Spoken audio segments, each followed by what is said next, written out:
Lord of the Rings. Some argue one of the pivotal films of this decade. But what do the actors think?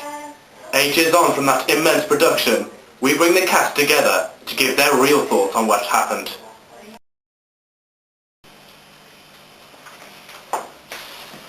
Hi, how you doing there? Good. Hey guys. Good to see you again there, Paul. It's good to see you too. How's life been treating you since Fraud, or as we used to call it, FOTR? 6 Oscars and 3 Grammys, not too bad. About yourself, Jack? Yes, you know, I guess. What's wrong? What's up with the stick? I got attacked by a shark last summer. Yeah, it's a lie. Oh, no, it's not. No, I hear those sharks out. Don't you talk like that to me. They're land revenue after me right now. Well, so, how about you, Pat? Well, after my experience on FOTR, I was offered a couple of film roles in, Star Wars, that kind of thing. But due to my changing accents all the time, I couldn't nail down a real profession.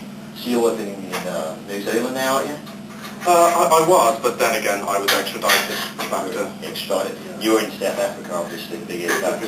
Which you come from? Which I really like is the fact we've all become so naturalised to our current abode since we all started out in Birmingham. Yeah. No, it's quite good. How about you for awards? I think it's quite acceptable considering the fact that we are actually where they filmed the scene. What was it? Where the pub. It was the location though. Yeah, maybe they did not. And just on the topic of awards, maybe I don't know. I won the Under 12 West Midland Cross Country Championship. Fair play to you, mate. Well done. How old were you? Come down to Walla Walla Springs and 27, but you get back the award because you clearly weren't 12, were you? but I still came second. It doesn't matter. I came second. If you came second, lying, cheating, stealing. I didn't take the gold medal, did I? I don't know. Listen, buddy, Look, I don't want to open up old wounds. This is old wounds. This is nearly as bad as your institutional racism. So be careful what you say there, buddy. Well, because you've got one black glove and one white hand. I think I'm having a go at you. No, I'm not having a go at you, right? Mate, I would say it's jog on. No, you've got to walk. I think that is impossible. I wasn't making this about colour, mate. You just completely took an idea and ran with it. I was just, commenting really. Your harshness to this guy. Yeah, comments I've taken on board. I've been through a lot in the last few years, and you're just being, what? Okay, fine. Okay, get off my back. I'm not going to go to anyone. I weren't mean to get on your back. Okay, mate. So just, We're in a backpack. You ain't getting on my back. Listen, shall we all go for a drink? If you're paying. Oh, well, I'll have to, won't I? Okay, fine. Let's go. That's the food here. You give this a hand. Oh, Thanks. yeah, you. Hi, my name's Diego Matisse. I used to be formerly known as Paul Meehan, but that's before I was in the Lord of the Rings, or the Fraud of the Rings, shall I say.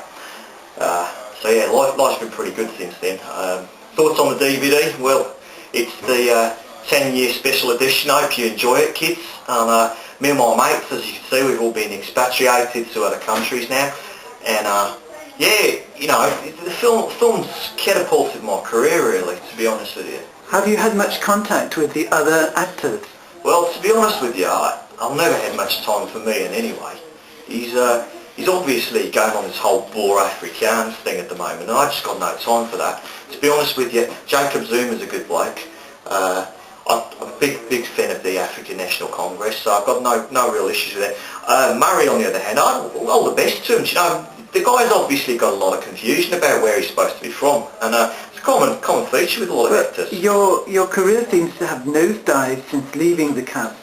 Well, admittedly, Police Academy 48 was a bad film, but there's a lot of creative finesse to the scene, especially where they're chasing the cartel of triads across Indianapolis.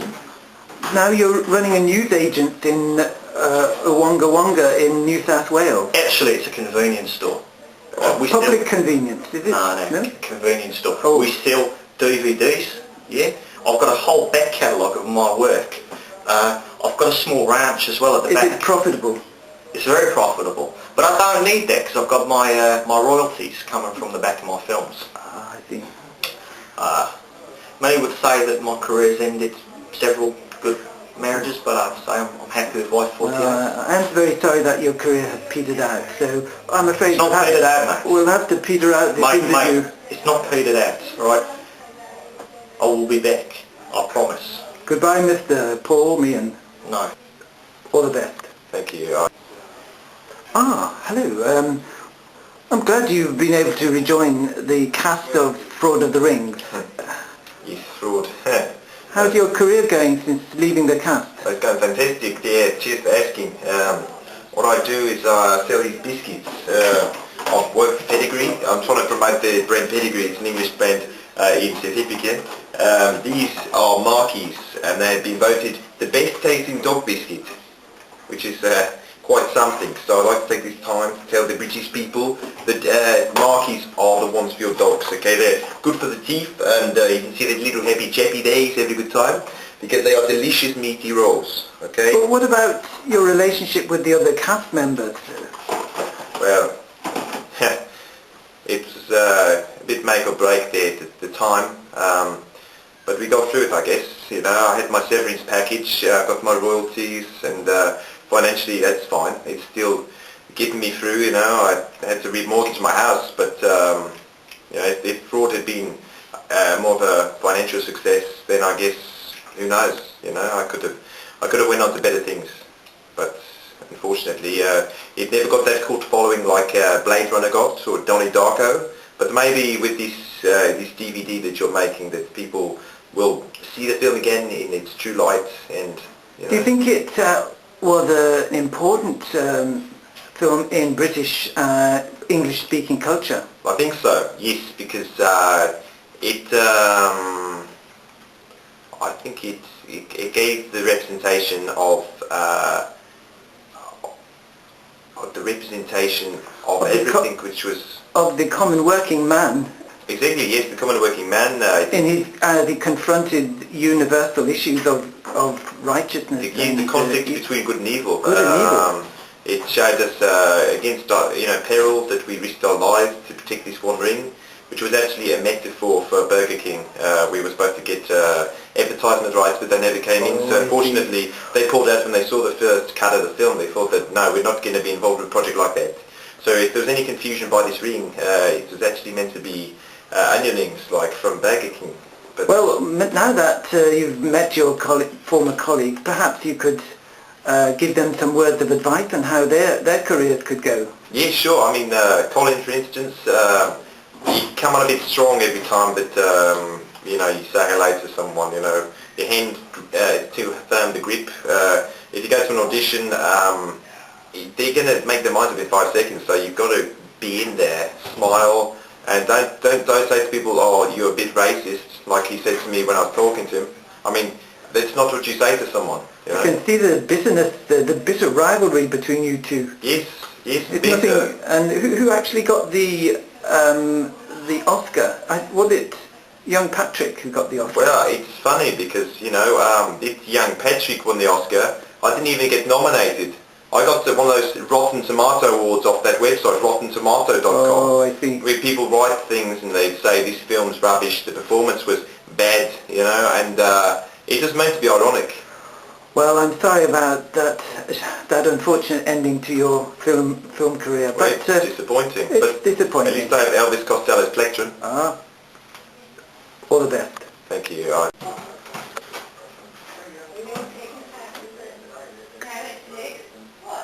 Do you want to ask me a question? No, I'm a busy man now. I'm sorry, I didn't know you're going off to make another movie, I guess.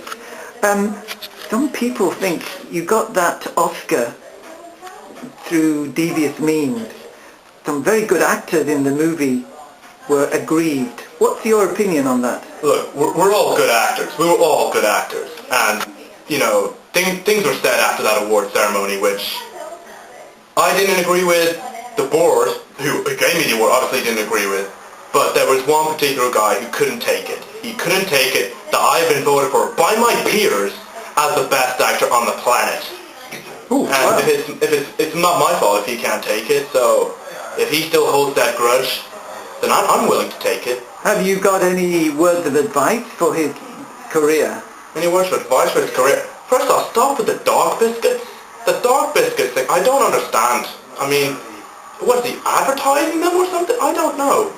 And also, I think certain actors in the film, I don't like to be spreading rumours, but there were serious alcohol abuse problems. Alcohol? My goodness. I mean, I'm all for the odd drink, but pouring whiskey on your cornflakes is just...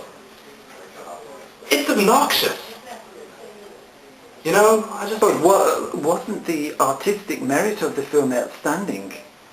It's the way I see it. It's just a pity we lost so many good guys on the film. You know, I mean, I'm not just not just like to death and that, but like just to like we lost we lost people to like their own egos. You know, I mean, you realise that it's only the three of us. There weren't just three people in that film. I can see your emotions boiling up. I think I'll have to let you go and cool down somewhat. That's right, Harry the dog. I'm talking to you. Calm down, young man. Bye-bye. Where were you when we needed you? That's right. You're running away yet again.